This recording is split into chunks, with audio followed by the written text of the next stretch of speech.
नमस्कार। आज मैं पुनः आपके समक्ष एक नए पाठ को लेकर प्रस्तुत हूँ, जिसका शीर्षक है भारत माता।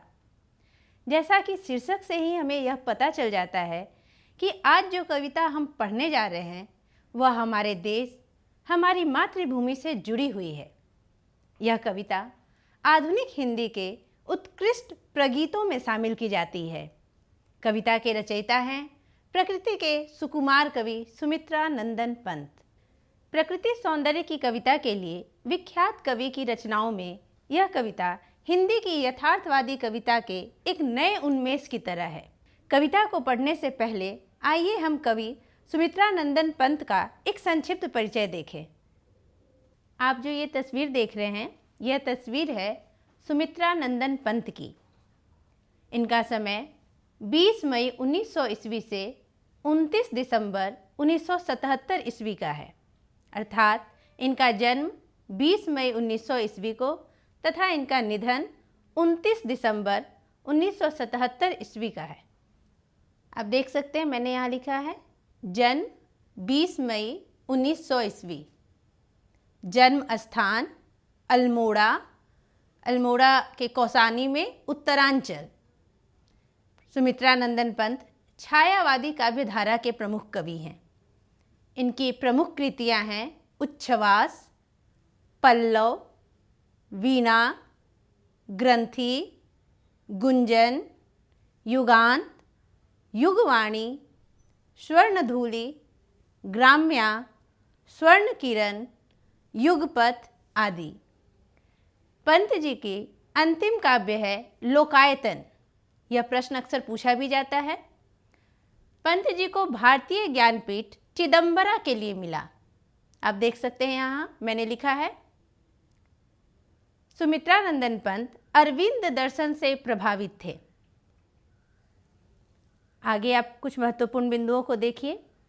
सुमित्रा नंदन पंत का झुकाव प्रकृति सौंदर्य की तरफ था।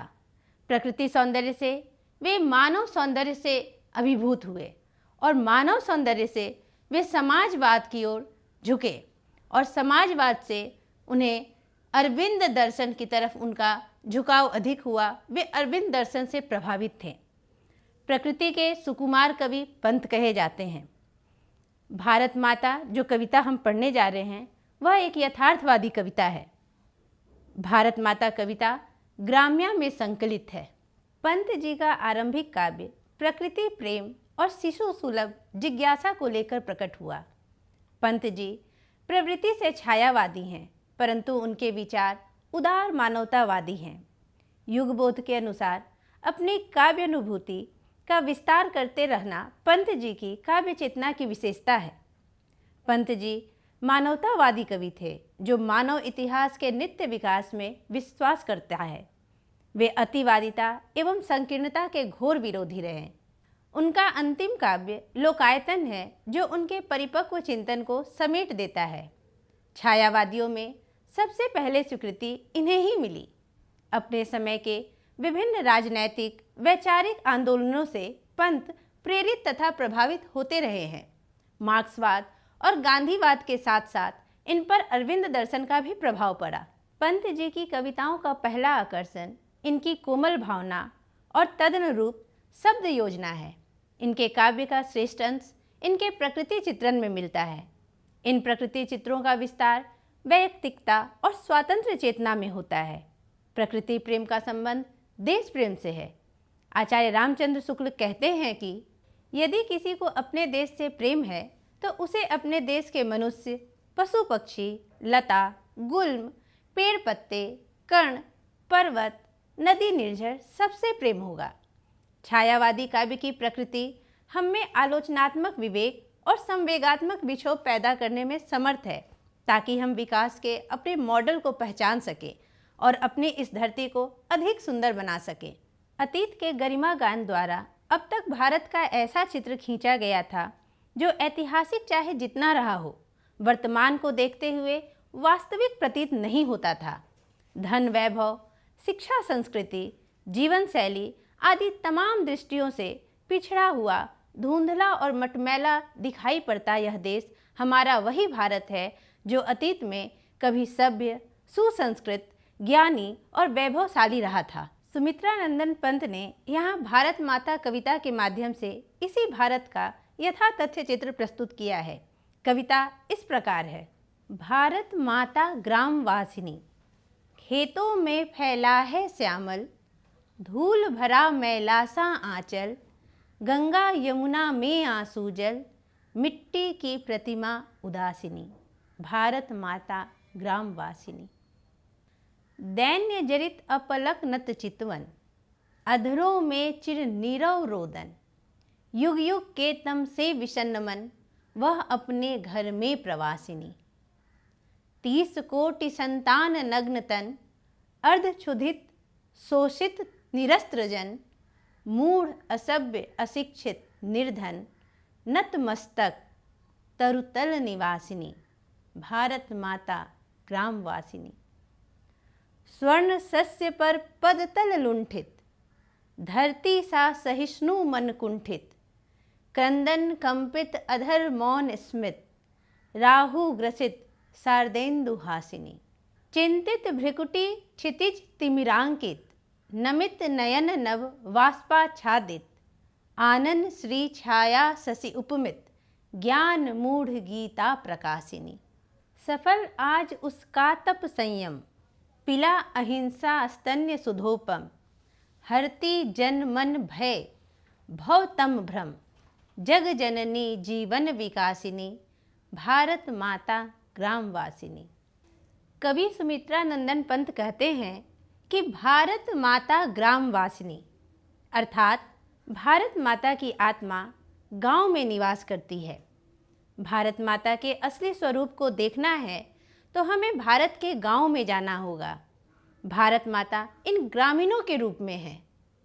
खेतों में फैला है श्यामल, धूल भरा मैला सा आंचल अर्थात दूर दूर फैले हुए इनके श्यामल रंग के खेत नहीं हैं, बल्कि वह धूल से भरे हुए आंचल हैं। सस्य श्यामला धरती आज धूल धूसरित हो गई है। गंगा यमुना में आंसू जल, मिट्टी की प्रतिमा उदासिनी अर्थात गंगा और यमुना में भारत माता के आंसुओं का जल है।